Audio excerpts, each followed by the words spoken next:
This is the true story of the Unitarian Universalist Fellowship of Midland. This fellowship was founded in 1954, which happens to be the same year that I was founded. So you can tell that this fellowship is pretty old. A fellowship is kind of like a church, only different. Fellowships started out without ministers, even though some fellowships, like this one, eventually decided that they wanted to have ministers help lead them. This fellowship here in Midland was started by a group of people who were members of the church of the larger fellowship, which was a church by mail for people who didn't have a regular church nearby that fit with their beliefs. This group of people got together because they wanted to be with others who didn't necessarily have the exact same ideas about religion, but enjoyed learning together and talking about their different beliefs. Ads were placed in the local newspaper inviting more people to join them. The ad said, "This is the Unitarian idea.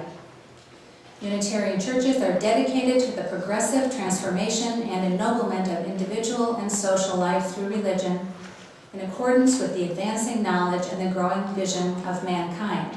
And at that time it did say mankind, even though I'm pretty sure they meant humankind. The ad said, "In religion, freedom is our method, reason is our guide, fellowship is our spirit, character is our test, service is our goal."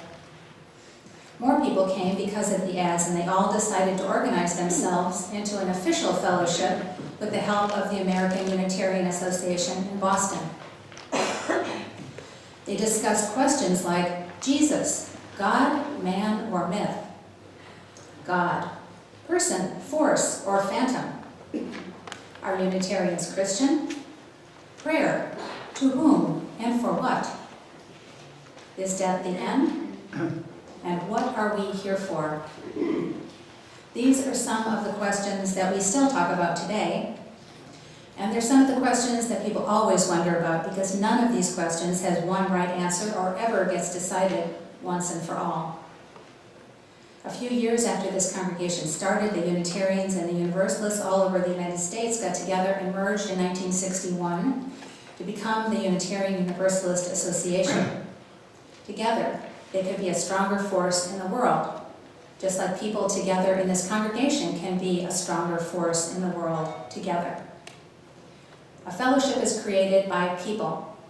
Still today, the people of this fellowship, the Unitarian Universalist Fellowship of Midland, try to take care of each other and make the world a better place as they learn together and talk about different ideas. And now, as our children go to the children's circle with their leaders, let's join in singing.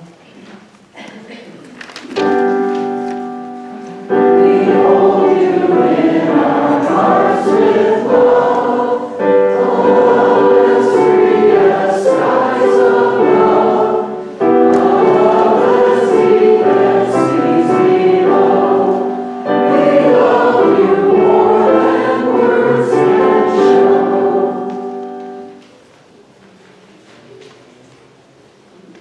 And now I invite those of you who signed the membership book this morning to come forward.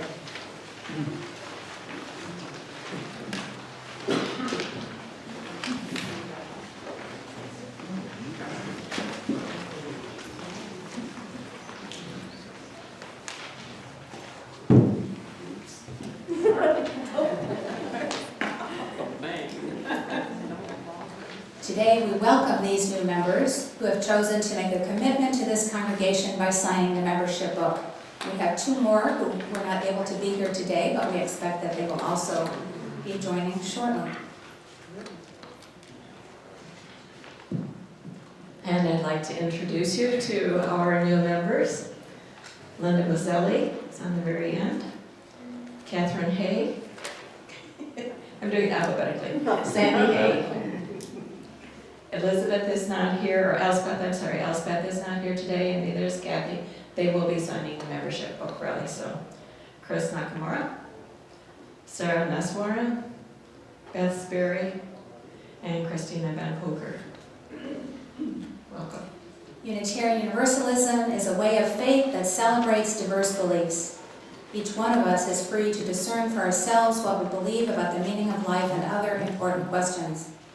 We enter into religious community to become part of something larger than ourselves, to both nurture and challenge each other and ourselves as we travel together on our life's journeys. And now I would invite you previously existing members to join me in reading. We welcome you into membership in the Unitarian Universalist Fellowship of Midland, knowing that we are changed by your presence among us. And new members. We gladly join with you in a spirit of goodwill and cooperation, knowing that we too are changed. And all together. We covenant together as members of this fellowship, bringing our gifts and needs to this community. Together we support this fellowship through our contributions and our participation. We pledge to do our part to create and sustain this community of encouragement and strength for each other and for the world.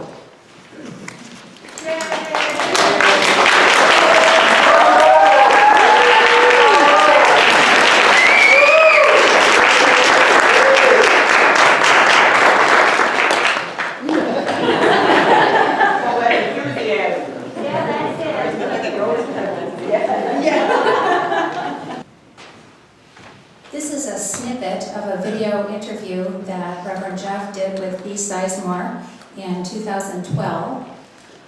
Many of you may know B and know that she hasn't been able to come here for some time because of ill health. There are many interesting gems in this interview, and this is one of those. Yep. Yeah, it's interesting because I found this picture in the scrapbook of E.M. Ilgenfritz. I forget what his first name was. But he's holding a stained glass window from the original building. Yeah. That was going to be incorporated into our building. Now, this is from '63. I've looked all over the building and I haven't found it, so I don't... It's not there. It is not there, and I'll tell you the story behind it. Oh, cool, fantastic.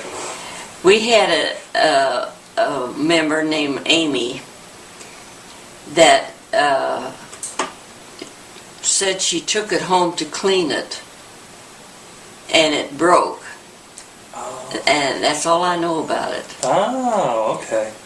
I don't know. So the great mystery is solved. All right, I'll stop looking. I'll stop bugging RG Yeah. to find it. We used to have it there at the top of the stairway. Had it there, and but why she took it home to clean, I don't know. Interesting. Well, it's cool though that since then that other stained glass panel was put up over the sanctuary, and that's really become a major part of our logo and our symbol. So it's still kind of there in spirit, just not the exact window. It's interesting about those stained glass windows. I had suggested maybe years ago, maybe we'd like to have some stained glass windows designed, and one of the best stained glass window designer and fabricator was Jim Hofsberger, lives across the street. He did the Catholic Church down here, the round one. Beautiful, some of the most beautiful, and so the powers that be at the fellowship said, well, let's look into it. And why don't you do that, Bernice? So I talked to Jim Hofsberger about it, and he said, well, no, I can't do it now. He said, why don't you design them and have a Rossiter do the fabrication of it? So I did. And first they were put up in the upstairs part when that was an auditorium or sanctuary. So when we got the new sanctuary area, we decided to put them up there. Well, I mean, I hope you're happy to know that on our new webpage, the logo for the church now. Connie sent me an email a week or two ago asking me to talk about 5 or so different topics that I could well spend about an hour each on. And then at the end, she said I had 4 minutes, so here goes. Fran and I first came sometime around 1965. I had grown up in a very Reformed Jewish group, but as an atheist, I found the belief in supernatural things and the idea about chosen people to be a little bit difficult to accept. And so Fran and I ended up here. At that time, I guess I would say there were 4 things that were very important to me and remain very important. Community, a marketplace of ideas, a place that was challenging, and a place that provided respite when things were kind of tough.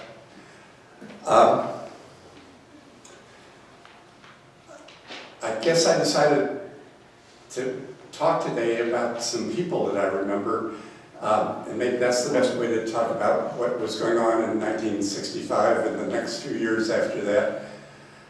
Of course, there are some people that are still here from that time. Dan Seeley had a different name then, but he's still the same person. Dot Hornsby, and I think there are a couple others.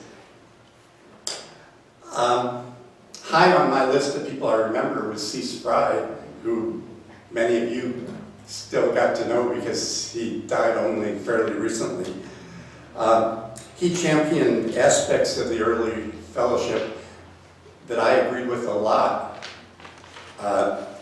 He was a strong supporter of a very secular kind of humanism and not using redefined church words. He felt like that wasn't really necessary. Value-added talkback at all of our discussions, all of our Sunday morning services was a very important thing to him. Living within our pledges without passing a plate. And finally, reason, being able to use reason to think about things. The fellowship, as all of you know, has evolved away from emphasis on some of those things over the years. And I guess probably the most sad one that was missing for Cease toward the end of his life was reason. You're aware that he died of Parkinson's disease, and toward the end of his life, he couldn't separate truth from illusions sometimes. He mixed them up and realized that his ability to reason was no longer there. Next on my list of people that I thought about was Millie Irons. Some of you are familiar with her button collection in the back. She was interesting to me for a couple of reasons, particular reasons. One, she was a fairly loyal Republican, but she was also the strongest supporter in the community of abortion rights and other women's rights. And so she tried to change the Republican Party. And to add symmetry to that, I think she tried to change us a little bit. When she died, she left a significant amount of money that helped us start an endowment fund and keep a little bit of capitalism in our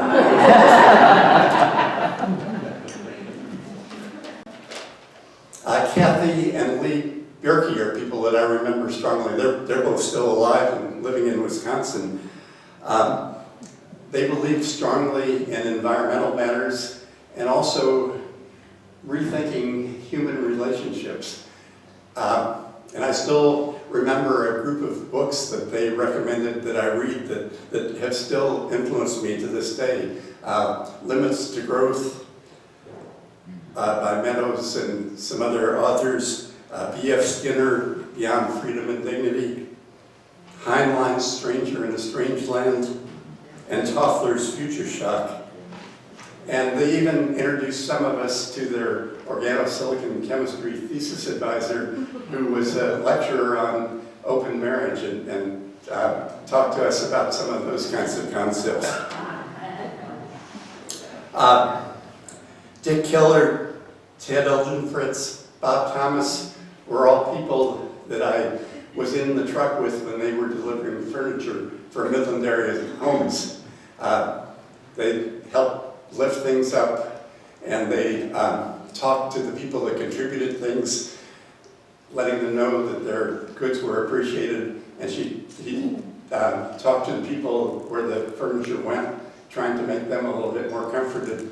And he talked to us on the truck about how society, or these three people talked to us on the truck about how society could be better in the future, perhaps, and not leave people in the kind of position where they needed this kind of help. Bill Cunningham and Dick Sizemore were two Dow Corning colleagues that quickly introduced themselves to me when I came, and I learned from them that industrial management did not have to be an oxymoron with being friendly, thoughtful, and open-minded kind of people. Mas Yoshimini taught us the importance of humor. He had been, our government had tried to recruit him as a spy to go to Japan, and he couldn't convince our government that he didn't speak enough Japanese. And finally, Terry Barnes, who fought desperately to keep smoking to be allowed in our sanctuary, and had very strong fights about whether our replacement of tile on the floor should be replaced with a horrible color of turquoise or a horrible color of orange carpet. But she desperately felt that this fellowship was an important part of her life and of the community in Midland, and I certainly remember her for that.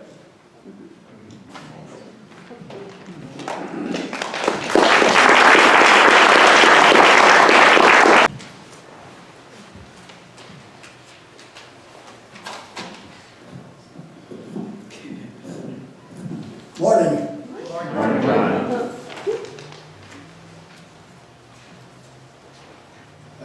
Evelyn and I came here to fellowship in 1972, and we had been in Midland for about 7 years at that time, and it gradually dawned on us that we had a good number of friends who came here, and some of the people in town who we much admired were fellowship members as well. So we decided this sounds like a group we need to look into. It was also the year of the McGovern-Nixon race, and the fellowship was active in supporting McGovern, as you might know. And that further involved us too. At that same time, about that same time, Evelyn attended a memorial service for Betty Ilgenfritz, who was a well-known woman in town and a well-known important person in the fellowship at that time. And Evelyn was most impressed by a ceremony that celebrated a life of a person rather than some sort of vague higher power in what was then typical funeral. Still is. The fellowship consisted of about 30 adults at that time. We were warmly welcomed here, and I soon got involved in working with the program committee. I was good at photography and sound recording, tape recording, and I soon got involved in creating audio-visual programs, which seemed very popular at the time. An experiment I tried teaching the junior high group, all boys. Didn't work out so well. As you know, it's a tough age. All 5 high-spirited boys quickly went off in different directions. At the moment I started talking,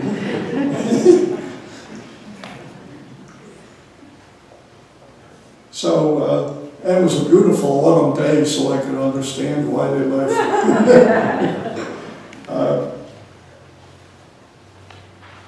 Well, anyway, that was the end of my teaching career. I decided I just didn't have it.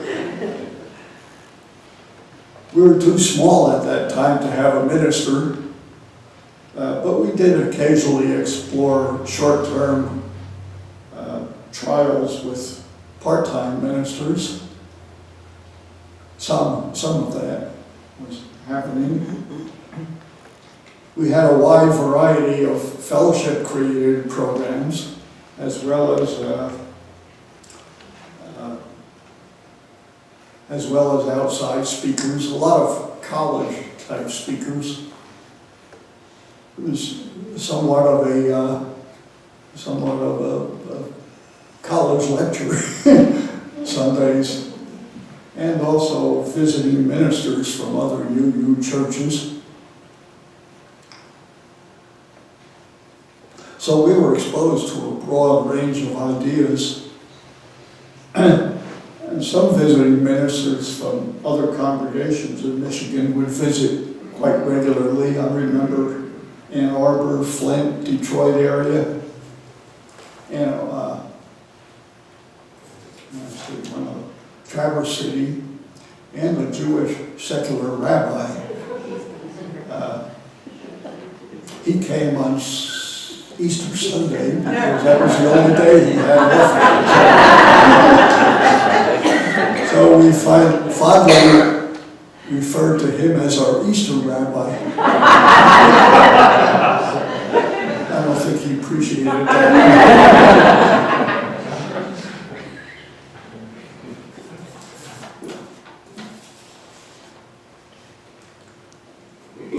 We also had much closer relations with other UU congregations than we seem to have these days.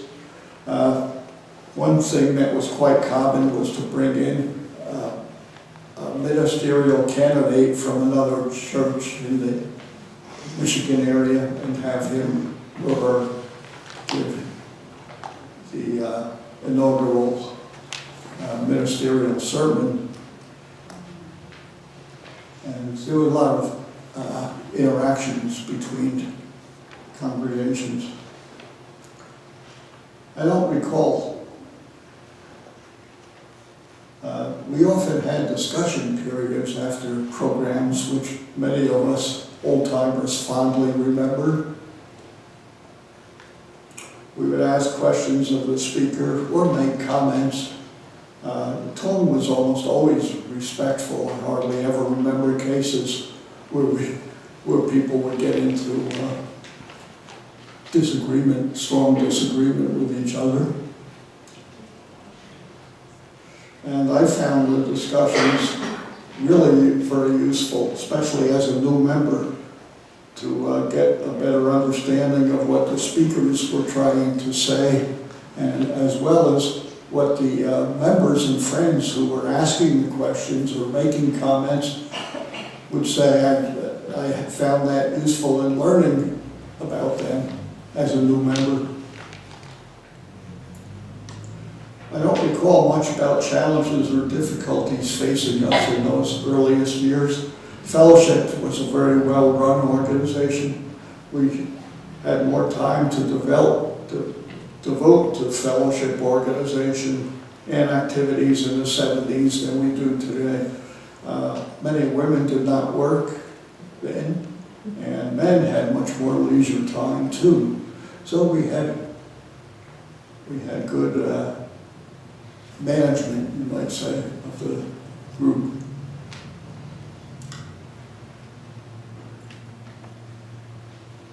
There were much more parties and social events, camping trips, canoe trips, a whole series of things like that. Various discussion groups, some just spontaneously created, and others that were developed by the ministerial committees, by committees at the fellowship. A large number of families left for a week during the summer to go to the Midwest Summer Assembly.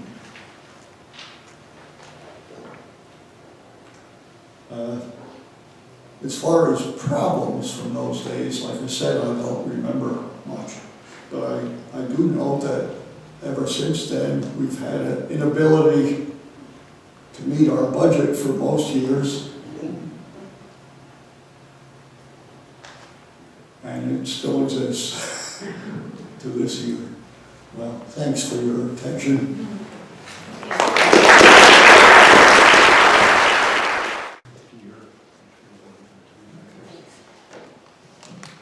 Hi, I'm Amy Rogers. I'm here to talk about the 80s, which is really appropriate. Some of my best friends were born in the 80s. My kids were born in the 80s. And I joined the fellowship in 1980. It was a time of change. Women were coming to the front. Women had always played a really big role in the fellowship because not so many of us worked. But we were coming to the front in other more sneaky and underhanded ways. We not only wanted to do the work, we wanted the power. We had a great program called Cakes for the Queen of Heaven that many of us participated in. And I wish we could do it again. It was a wonderful experience. It was intensive. It was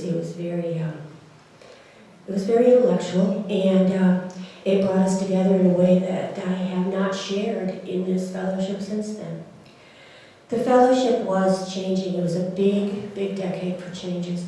Up until I joined in 1980, there was a joke that I was the only poor person that had ever belonged to the fellowship. And everybody was really nice to me and gave me stuff. It was really cool. But I broke the social barrier and poor people started showing up.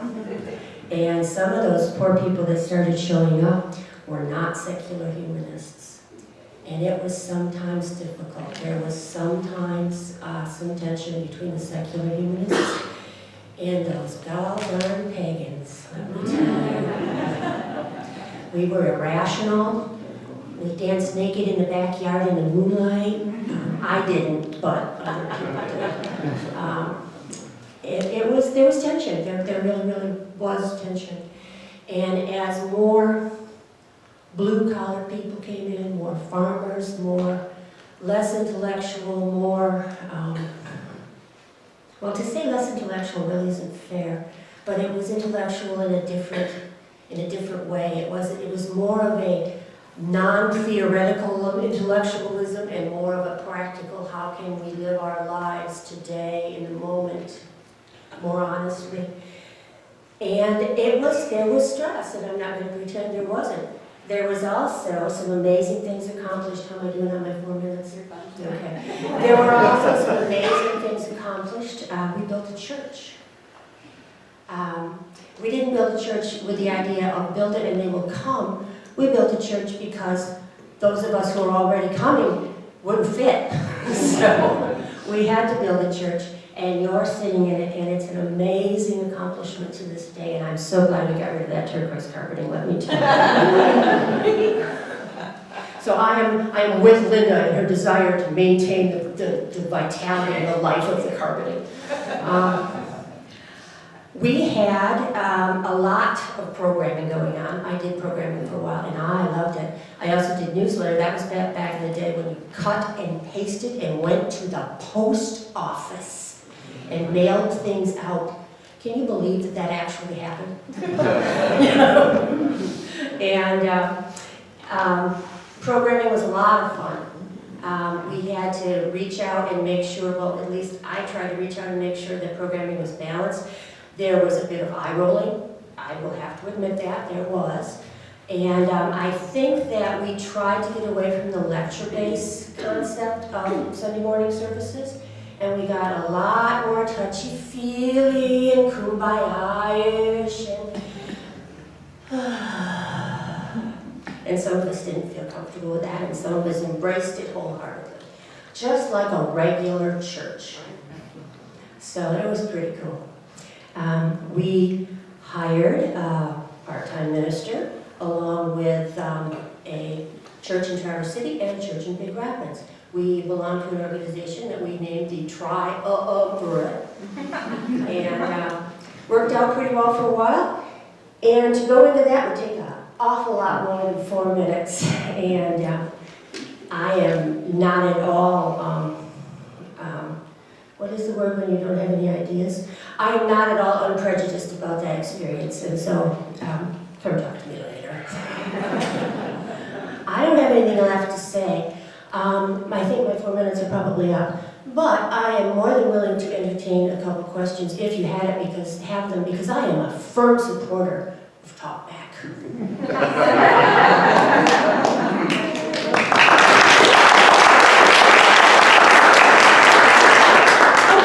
John, yes. Yeah, was there any effort to form a CUPS chapter back then? Did CUPS even exist? I don't even think the CUPS is, I don't know, you know me and organizations. I was here in the 1986 till 1992 period. It didn't exist. Yeah, I don't think it exists. I don't think it was national. We had other buddies who were pagans, but it took a while to get paganism through, and it was, you know, any change is gonna meet some opposition, and that's pretty natural. But there were a lot of pagans. Much of it was feminist-based theology. Who's next? Good morning. My name's Louis Mulford. The year was 1991. My wife Rosie and I had just moved to Midland, Michigan from Lake Jackson, Texas, due to a job transfer for Rosie at Dow. A notice in the local newspaper got our attention. It said the upcoming service at the UUFOM would be about the theology of Star Trek. Being fans of the original TV show, we wanted to attend, so we did. The building was only the part when you go up the stairs there, so if you can imagine, that was the building, the entire building was that part. A new sanctuary expansion was complete outside, but the inside was not. We worked with paintbrushes and on ladders evenings and at weekend work parties. Along the way, we got to know Dick and B. Sizemore, Cease and Anita Fry, Rich and Barb Carmeling, John and Evelyn, Dot Hornsby, and we got to know others, many others, which I don't have time for listing everybody, but you know who you are. There was Marion and so forth. We noticed the people in the fellowship seemed to be about having fun and living an examined life. After attending a few more services, we learned about the alphabet soup of acronyms like UU, UUA, UUFOM, DRE, RE, and something called the Pledge. We decided to formally join and asked who to see about making a financial commitment to the fellowship. The minister was part-time and his name was Karuna. He only led a few services, and since it was now summer, he seemed to be absent most of the time. We did not miss Karuna much when he left, since there were many others who gave or coordinated other interesting services. This departure was not smooth, and many members objected. Later on, Reverend Lee Blumel was hired as our first full-time minister and was an incredibly welcoming person as a full-time minister. Our daughter, Rita, was almost born at the Memorial Day picnic at Emerson Park in 1993. The affection we felt in the fellowship let us know this would be our home. Our son Edward was born in 1995. We were delighted with the Director of Religious Education, the DRE, who was named Susan Lepore, because she set a positive example to the children. The RE program was age appropriate and included world religions in addition to Christianity. Our children also benefited from the OWL, Our Whole Lives Sex Education Program, as designed by the UUA national level. Our kids learned a lot, and so did we. The main reason we came was to enjoy interesting Sunday services and for the children's religious education, or RE. At first, Rosie and I spent many Sundays in the nurseries where all the kids were above average. Later, as our children grew, we volunteered in the elementary RE program and other committees as we had interest. Thanks to many of you and the leaders in the 90s, this fellowship has been a valuable part of our family. As our kids grew and our family circumstances changed, we drifted away. But we remain supportive of the UUFOM. Thank you.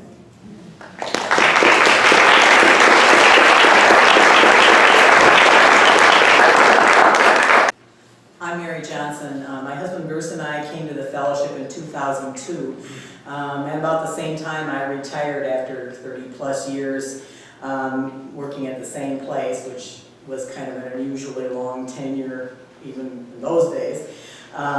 Bruce had been volunteering there for several years as well, and so our social life was pretty tangled up with our work life. And at the same time, it was an early retirement program, which meant about 20 plus of my colleagues were leaving at the same time. So we were afraid that we would come adrift with no social ties whatsoever. And we do still meet with some of the folks that retired then, but so that didn't exactly happen. But we talked about looking for a spiritual home before this, and we just really never got around to doing anything about it. So I started looking in the phone book and found several places to check out, and I had driven past the sign here over time, and I think it said something like question answers, which was a big thing then, and for some reason that struck a chord. So we decided to start here, and we were greeted at the door by Marion Stowe and I think Dot Hornsby. And they were so welcoming and friendly that we already began to feel like we had a home here. And then when I heard the choir, I was sold. And Bruce, being the kind man he is, came along with me. I think they did a program of gospel songs either that week or a week or two later, and it was so impressive that I felt like I had to stick around.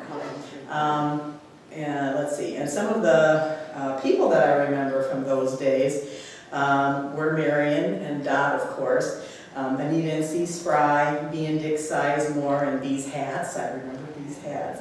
Bronson Harris was here, and he was also very welcoming. He was in the choir too. Ted Elgin Fritz was in the choir. Dick Von Korff, and I had known Dick's wife, who had passed away, Jane. She was the social worker at one of the nursing homes that I had worked with, so I knew her, and so a little connection there. And I'd also known Millie Irons when she was alive, and believe me, that's a connection. And then I think Fran and Jim were here, Marlene and Jerry Hickman, Sarah and Judith, and Tom and Gisela. I'm sure there are plenty of names I'm forgetting over time. I do remember during that period that Claire Yost was already starting to have problems with her cancer, and she had been a supporting member, and watched how supportive this fellowship was of her during that period, and I was very impressed. Reverend Jane Thixton was the minister, and she was an interesting personality. But we were so impressed with the talk back portion also of the service that that kept us coming for a while, for a long while. And it was, I think, the primary philosophy that I heard was secular humanism, pretty much. Cease and Anita and Dick, Von Korf. There was a big train of that, and that was actually very soothing to me because I had been pretty well bruised by my Lutheran upbringing, so I needed something that was based on reason and also the tradition in the Lutheran churches, you don't question what comes from the pulpit. You sit there and keep quiet and maybe take a nap, but don't make any questions, and I appreciated the talk back. Let's see.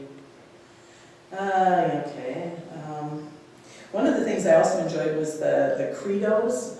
Occasionally, 3 or 4 members would get up and talk about where they were at as far as their beliefs were concerned, and I found that very interesting. I never felt comfortable doing it because I keep saying mine's a moving target. So I never felt comfortable getting up and saying, this is what I believe. So there was a very active social committee, I do remember that as well.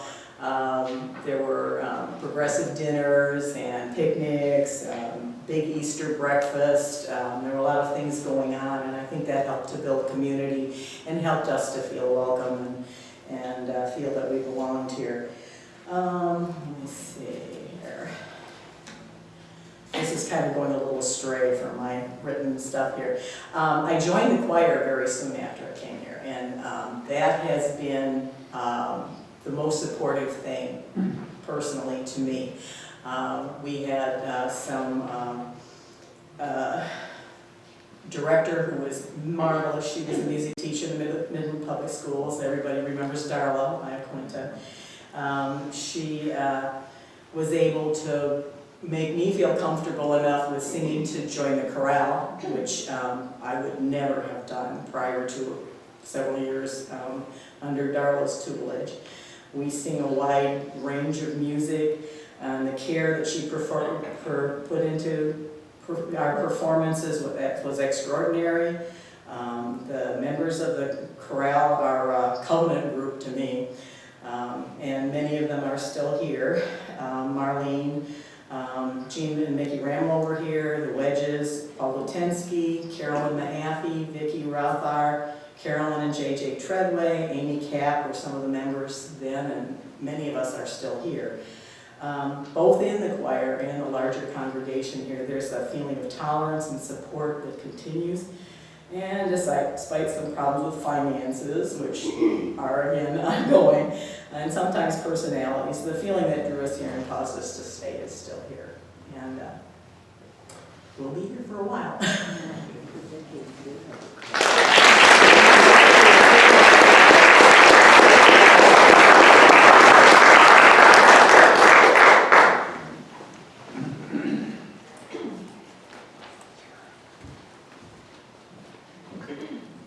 Good morning. Good morning. I'm Sarah Schultz, and I have lost my name tag, so. I realize that I think I have the hardest job up here because I'm going to talk about the last decade, and we all remember it, so I can't make anything up. So here it goes. So I think it was the late summer of 2012.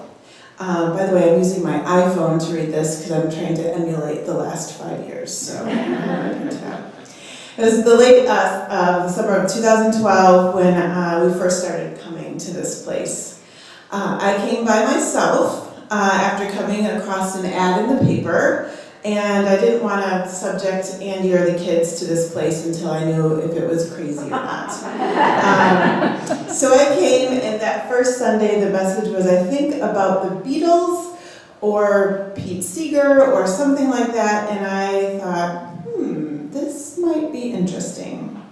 And so that first day, Sasha King showed me around. I'm sure you don't remember, but I do. It was very nice of you to do that. And Anthony Kirk told me all about his story and how he found a home here.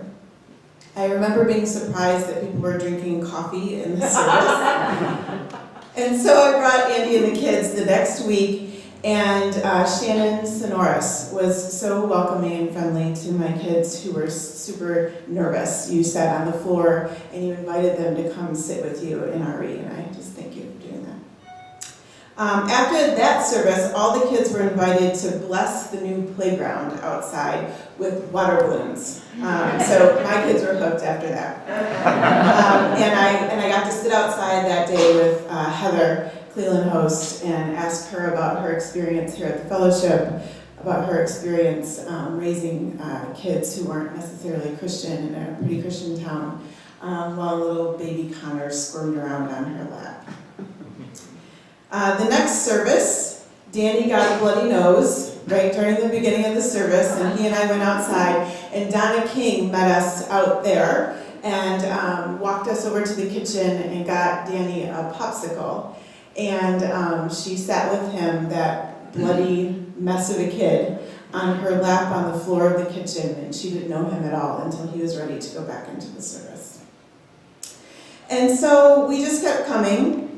I guess what we were looking for was a community, although we didn't say that we were. We weren't really looking for a spiritual home, but I suppose we found both of those things. So what have I seen in the last half decade? Well, a lot, just as all of you have. I've seen this place so full on a Sunday that people were standing in the back. And I've seen it so lightly attended that it was barely worth making coffee. I've seen us bring new babies into our community, and I've seen us lose whole families because of tragedy or conflict. I've seen the best that we can be when we rally around and support one another in our time of need. And I've seen the worst that we've been when we let disagreements fester and grow in dark corners. I have lost friends in the last 5 years who have tried to hold on to, but the ties that bound us to this place have unraveled now that those friends no longer come here. But I've gained a community that is really the backbone of my family's social life. So from who we use as babysitters, though the King twins went to college, to where we go for wine and laughs on a Saturday night, which was awesome last night. To who I'm going to see the Indigo Girls with in Detroit in April. That's Angie Kelleher. It's going to be awesome. Without UUFOM, I'm pretty sure I wouldn't have the Women of Michigan Action Network, and then what would I do with all my free time? And when Andy's dad died so suddenly 4 years ago, it's crazy that it's been 4 years, I was so touched when I looked up at the funeral home to see the entire pastoral care team who had driven down to Flint to be there with us. And we'd only been going to the church for like 6 months. And I thought, this is what church is. And of course, there have been other losses that we've all felt and that are still really tender in the last 5 years. There's Holly and Kim and RG and Diane and Jean. It helps me to hear their names again from up here on this pulpit in this place that they loved. So Reverend Connie asked me if I could also add just a few words of hope for the next half of this decade. And I said, sure. I'll throw in one. My hope is stability. So I'm sure it's surprising that such a boring hope would come from such a rebel like me, such an agitator. But stability is what my hope is. Not the tenuous and short-lived stability that comes from the charisma of one single leader, but the stability that comes from a community who truly covenants together to work on itself, that cares enough to seek out our natural and inevitable conflicts and brings them into the light and doesn't let them fester in darkness. The stability that comes from doing the hard work to shine the light, to have the difficult conversations, to assume the best of intentions, and to grow together in love.